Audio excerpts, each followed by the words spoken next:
आज की हमारी इस चर्चा की शुरुआत एक ऐसे सवाल से करते हैं जो शायद हम में से हर किसी को थोड़ा असहज कर दे। अच्छा, ऐसा कौन सा सवाल है? अम, जरा ठंडे दिमाग से सोचिए, वो आखिरी बार कब था जब कोई पूरी तरह से किसी एक काम में इस कदर डूब गया हो कि उसे समय का या आसपास की दुनिया का कोई होश ही ना रहा हो। बिना किसी स्क्रीन की तरफ देखे। बिल्कुल। हाँ? बिना किसी स्क्रीन के, हाँ? बिना उस अजीब सी बेचैनी के जो हमें हर 10 मिनट में अपना फोन चेक करने पे मजबूर करती है। एक ऐसा पल जहां कोई डिजिटल नोटिफिकेशन नहीं था, सिर्फ एक इंसान और उसका काम। अगर हम पूरी ईमानदारी से इस सवाल का सामना करें ना, तो ज्यादातर लोगों के लिए ये याद कर पाना भी एक चुनौती है। हाँ। हम एक ऐसी दुनिया में जी रहे हैं जहां डीप फोकस या वो गहरी एकाग्रता एक भूली हुई कला बनती जा रही है। लोग बस सतह पर तैर रहे हैं, गहराई में उतरने की वो क्षमता जैसे कहीं खोसी गई है। और यही आज की हमारी इस चर्चा का मुख्य मकसद है।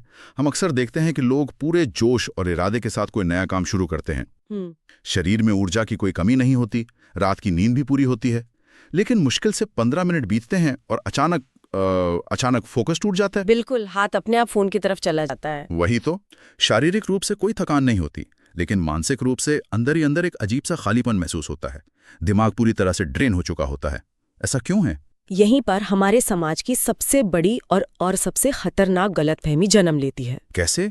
देखिए, जब कोई व्यक्ति इस मानसिक थकावट का अनुभव करता है ना, तो वो सबसे पहले खुद को कटघरे में खड़ा कर देता है। इंसान सोचने लगता है कि शायद उसके अंदर मोटिवेशन की कमी है, शायद वो पैदाइशी आलसी है, या फिर उसकी विल पावर बहुत कमजोर है। बिल्कुल। और ये आत्मग्लानि एक बहुत ही गहरे अंधेरे की तरफ ले जाती है। एक मिनट, मुझे यहाँ थोड़ा डाउट है। अगर कोई इंसान अपना काम छोड़कर लगातार रील्स या सोशल मीडिया देख रहा है, तो बाहर से देखने पे तो यही लगेगा ना कि वो कामचोर है। हाँ, बाहर से ऐसा ही लगता है, लेकिन आज हमारे पास जो रिसर्च है वो इस पूरी सोच को ही सिरे से नकार देती है। गैरी विल्सन की रिसर्च। हाँ, गैरी विल्सन की रिसर्च और उनकी मशहूर किताब योर ब्रेन ऑन पॉन। उनके जो बुनियादी सिद्धांत हैं वो इस आम धारणा को पलट कर रख देते हैं। उनका एक वाक्य है जिसे बहुत ही ध्यान से समझने की जरूरत है। क्या है वो वाक्य? वो कहते हैं, प्रॉब्लम कैरेक्टर की नहीं है, प्रॉब्लम बायोलॉजी की है। प्रॉब्लम कैरेक्टर की नहीं है, प्रॉब्लम बायोलॉजी की है। ये वाकई एक ऐसा विचार है जो इंसान के कंधों से बेमतलब का बोझ उतार देता है। बिल्कुल। ये सुनने में जितनी छोटी लाइन लगती है, इसके मायने उतने ही विशाल हैं। आज का इंटरनेट जिस रफ्तार के साथ कंटेंट परोस रहा है, वो असल में चुपचाप हमारे दिमाग के रिवॉर्ड सिस्टम को रीवायर कर रहा है। और ये सब इतनी खामोशी से हो रहा है कि किसी को एहसास तक नहीं होता। एकदम सही कहा। इसे समझने के लिए मैं एक उदाहरण देना चाहूंगा जो शायद इस बात को बिल्कुल साफ कर दे। मान लीजिए एक बहुत ही शानदार हाई परफॉर्मेंस कार है, लेकिन उस कार के इंजन की वायरिंग अंदर से पूरी तरह से जल चुकी है।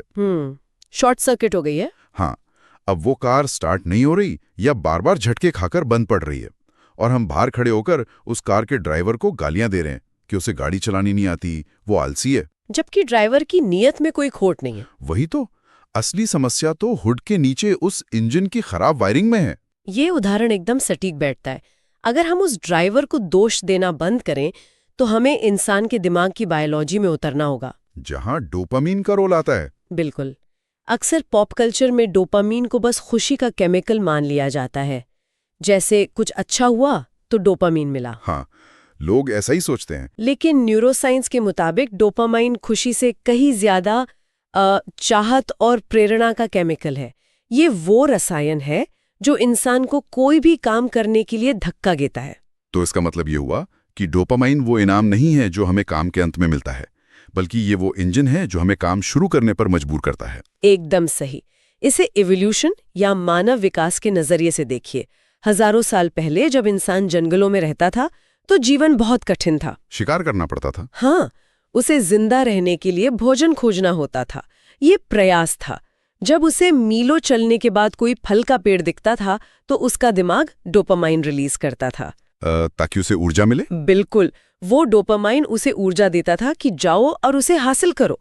जब वो मेहनत करके फल खाता था, तो एक संतुष्टि मिलती थी। यानी प्रयास करो, इनाम पाओ, और फिर से प्रयास करने के लिए ऊर्जा हासिल करो। ये सिस्टम तो किसी भी प्रजाति को जिंदा रखने के लिए एकदम परफेक्ट लगता है। लेकिन इस परफेक्ट सिस्टम में एक बहुत बड़ी बायोलॉजिकल कमजोरी छुपी हुई थी। वो क्या?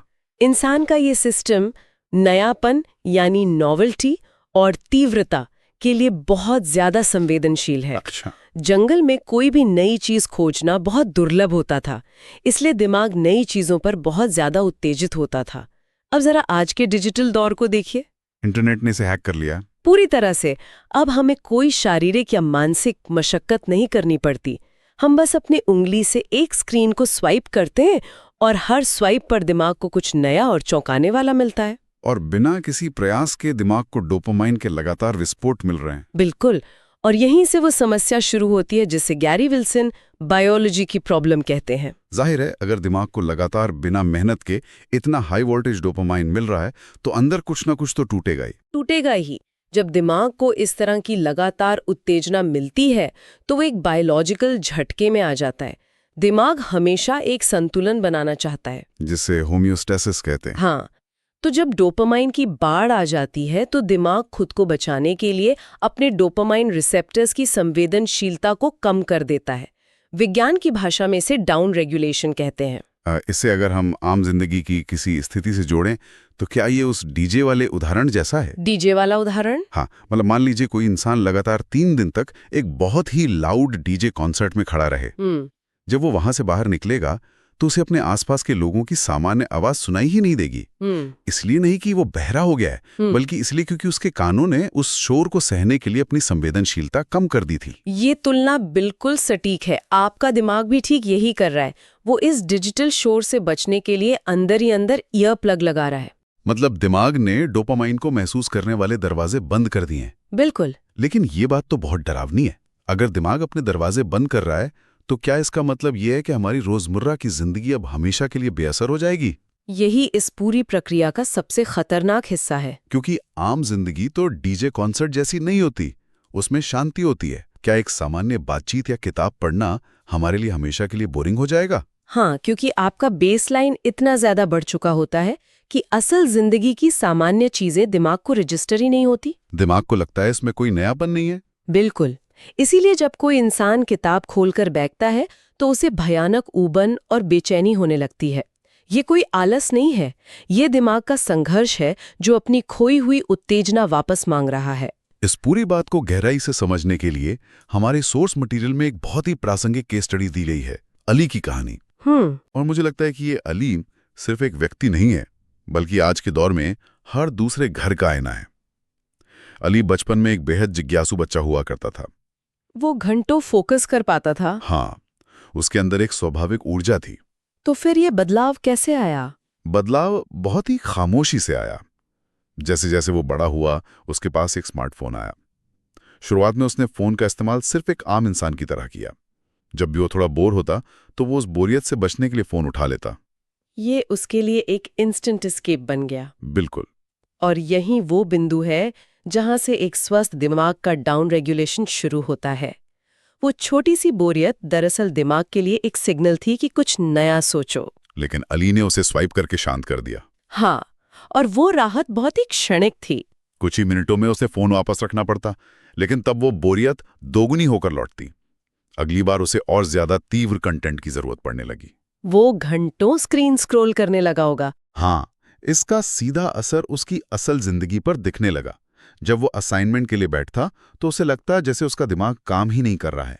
वो 10 मिनट भी टिककर नहीं बैठ पाता था। और सबसे दुखद बात ये रही होगी कि वो खुद से नफरत करने लगा होगा। बिल्कुल।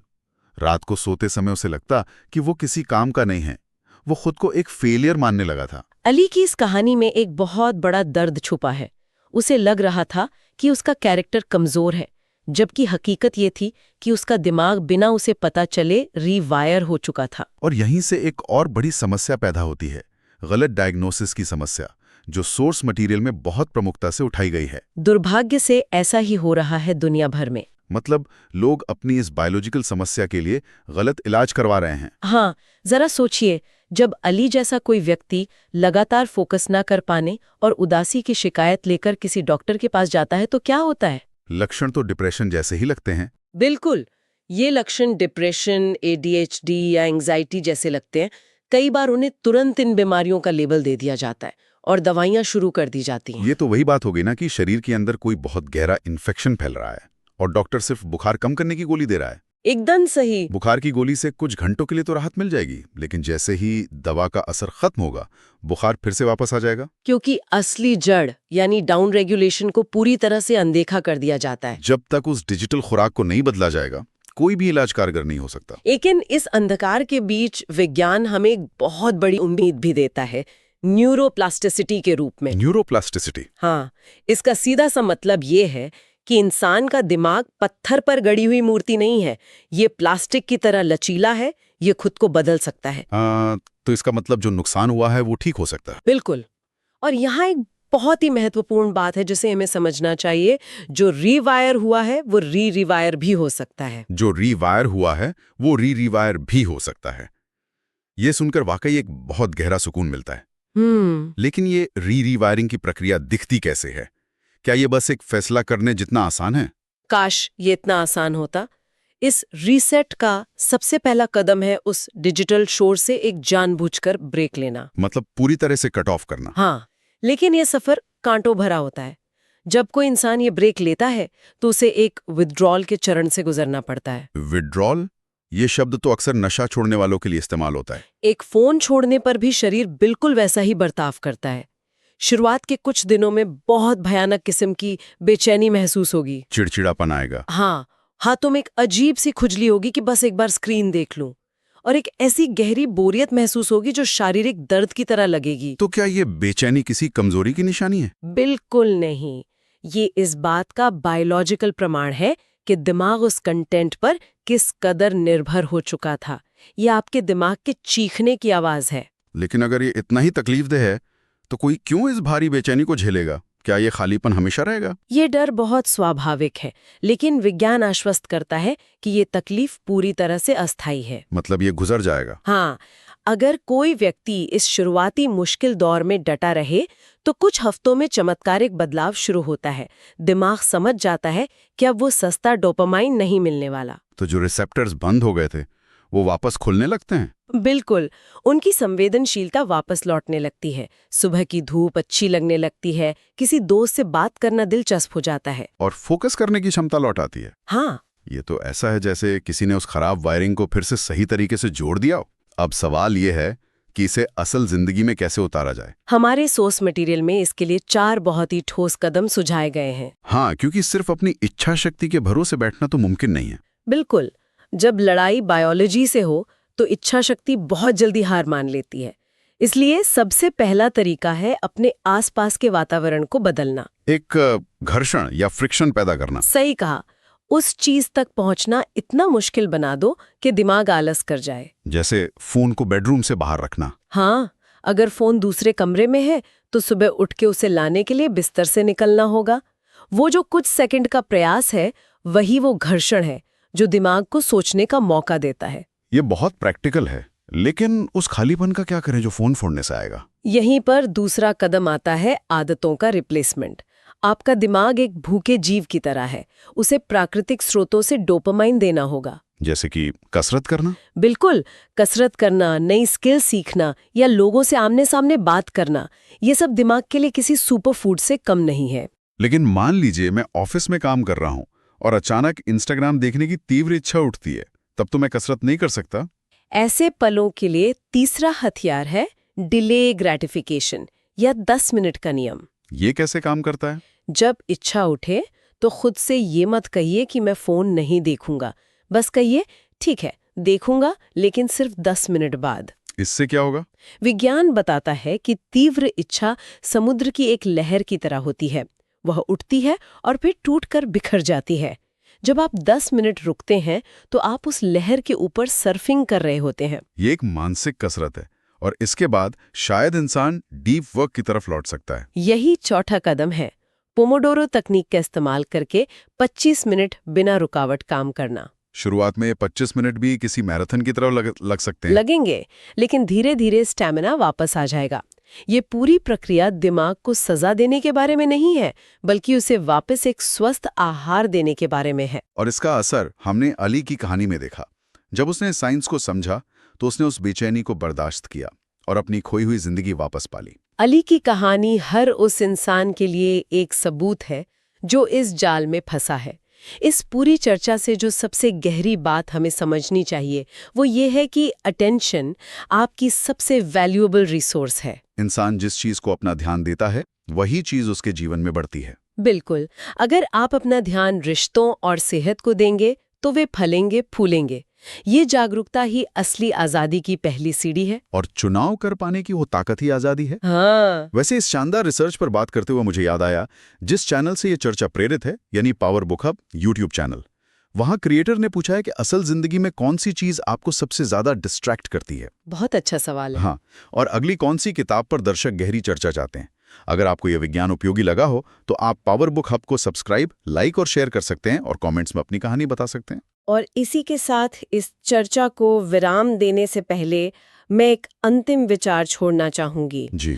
अगर हमारी अटेंशन ही आज के इस पूरे इंटरनेट की अर्थव्यवस्था की सबसे बड़ी करेंसी है, तो जरा ठंडे दिमाग से सोचिए, क्या होगा अगर हम सब अचानक अपना ध्यान वापस छीन लें?